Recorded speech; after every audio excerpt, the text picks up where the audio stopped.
ngeno nakututte mu kantu ako nga njagala wabadde onteekerateekera mu programu ezimu z'osuubira okubeera nti zigize naye percentage eno kiki ekigiviiriddeko okubeera nti elevated bwe tugeraageranya n'akalulu kali akabiri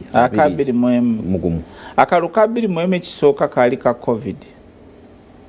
Mujjukira there was no much interaction muzeeyi n'abantu be. Ya meetinga nga ba top leaders only nga mukoze covid nga mutudde wamu ebintu bwe bityo. Kati sometimes omwekulembezi bwaba nga tagenze mu bantu kwogera nabo oluusi tebafuna message eno nga bwaba agisindise bano abekulembeza abalala.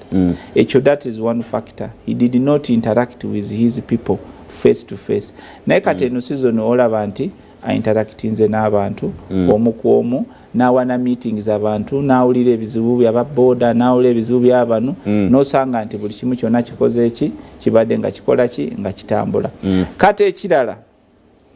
developmental programs zataddeko bwe yava mu kalulu kali n'alaba nti percentage egenze ngekka eno percentage gye bakuwadde embeera eyo bwetyo bwe yali mu kalulu ka 2.21 gye tugezaako 58.38 eri ku ludda luno. Yes. Kati eno yeri current. Kati bw'olaba nti muzeeyi message yafunye y'okutuukirira omuntu wa wansi olabira ddala nti ne Robert Honorable Robert Kyagulanyi yalina 35.08. By that time abantu baali bava mu covid. Okulonda kwa 2021 kwalina emotions zotamanyi. Abantu basibirwa munda nga kutaasa bulamu bwabwe. Naye ate omuntu omwedembe ly'okulowooza bw'ayagala. Abantu bavaamu n'obukyayi nti batusibidde munda tuli baavu tuli kitwagala government endala. Kati eyo percentage nayo nze singa ndi Robert Kyagulanyi okufuna 35 point something nga nakajja ogusooka nandisoose kutuuza wansi basecretariat bange bonna tuve mu hypes za community naye twebuuze eno percentage twagifunye tutya ng'ebadde esukkiridde twagifunye tutya. Kati report ze mufuna ezo muina kumanya nti mwafuna percentage in because of factor A, factor B, factor C. No webuuza kati singa factor B na singa teziriiwo tusobola kufuna percentage eyo. Kati ekyo kyekyababulamu nakyo kulowooza. Naye muzeeyi yagenda n'atula n'agamba no dulisaatuukirira bantu face to face. Kati nzizeeyo ntya covid eweddeko naye nzizeeyo ntya n'afulumya programu ya PDM emutwala mpaka matooke emutwala mpaka mumwani. Kati bano abasajja baffe bano avuganya gavumenti bw'obabuuza programu kize mwateekako okulaba nti mutuukiridde mu bantu wansi bajja kugamba twakola mobile studios osanga nga basudde mobile studios mu madistrict eyo just hatred kuvuma biki tuve government etutami naye buli bw'oteekako ekintu ekireetereza omuntu kufuna kasente wali yagala bakole ki center of course nera namwe namwe mukoza za state kankubuulire nabo bafuna sente ezo sente zoyogerako eza PDM zayita mu parliament bafuna sente bo batalina funding ngeyo kati ze kankubuuze singa oba weesimbyeko ba MP n'ogwa naye ng'olina ekiruubirizo ky'okufuuka MP ekisanja ekiddako oddayi noweebaka nekulumbe togendayo n'okola kino tosobola n'okikola ne development etono.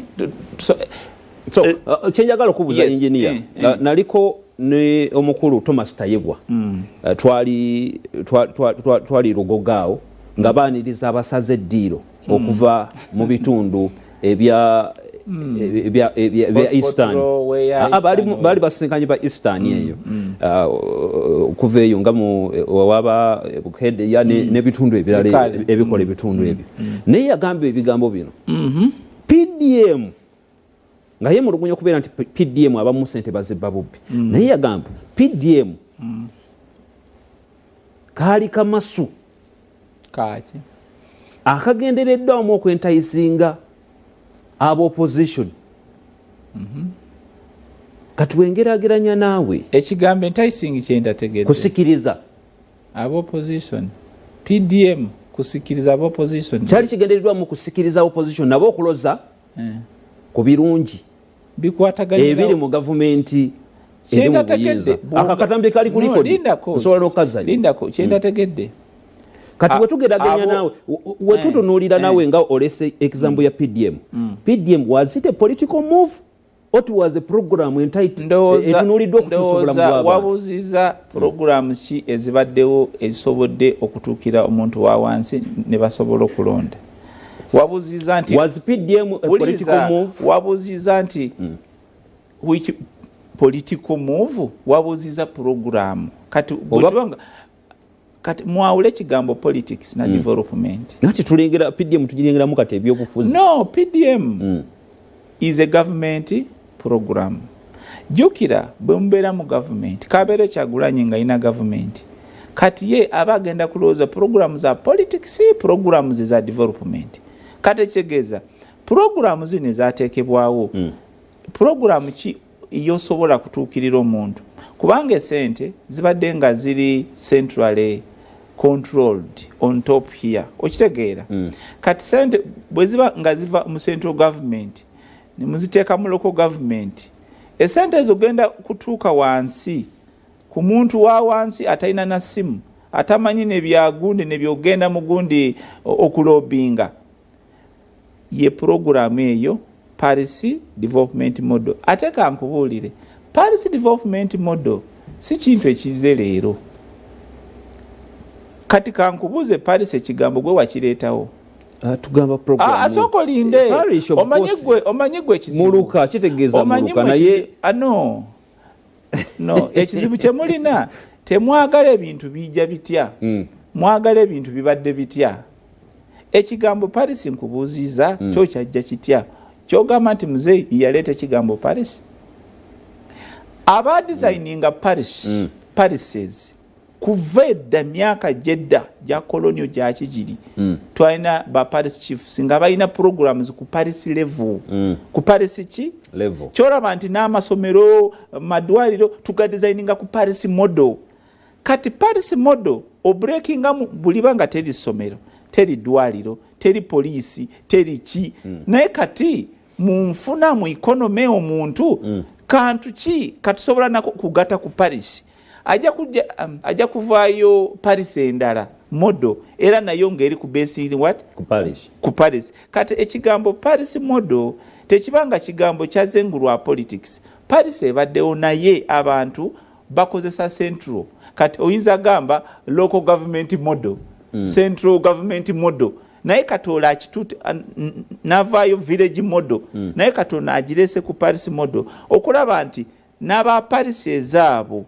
lwaki tubalonda tulina Paris chiefs tulina baani abo bali supposed kola ki abasinga babadde dormant so tebalina government PDM eyambye NRM okuwangulira waggulu PDM eyambye omuntu wa wansi okumuvinga from one economic stability eyabadde alimu oba mbi oba nungi okugenda wala kati abalina reason eyokulowooza nti government ki eyaleetawo ekintu kya PDM ate ebitebe ebirala ebyobufuzi byagenda ne bikola ensobi manyi bw'oba ng'ocommunicatinga omuntu omu yagamba one of the candidates nti mu nnaku 10 bwe mba nfunye ekifo kino nja kujjako PDM kubanga abantu babba sente naye gwe waliyo omuntu atafunangako ne miliyoni emu mu bulamu bwe kituufu nabagamba mwe ba BBS Telefina ngenda kufuna obudde mbalambuze mubeera kutamakaze Kampala ku bitaala naye bw'ogenda mu kyalo n'olaba omuntu n'akulaga embuzi ze n'akulaga obukoko n'agamba kati ndinze waliwo obukoko bwe twalaba eyo Samuel nga balambuza omukulembeze gane nga bayiba naye obukoko nga bulinga buna busatu kati kyenjagala kugamba bw'oba ozadde abaana omwana wo kaabe ng'akola ekintu kyolaba nti tekiri ku level yobadde okyagala oyinza kuwina omwana omuwala omuto waka maama we n'amugamba kati fumbira daddi emmere n'afumba emmere omunnyo mungi ebintu biki gwe kwata emmere eyo ogirye omugambe njiridde naye mwala wange olulala oteekangamu omunyo obwe guti kumwenkale so mwajiwa abantu abatannaba kukula kati buli bwolaba muzeeyi ng'atuuka wantu w'otasuubira alekayo message alekayo n'abateknocrats atambula n'abantu abamanyi bino ebintu kyolaba nti obadde owulira nga batwala kulambuza mu bya Mukama kati ye yalondamu abantu abakoze ebintu byasuubira standard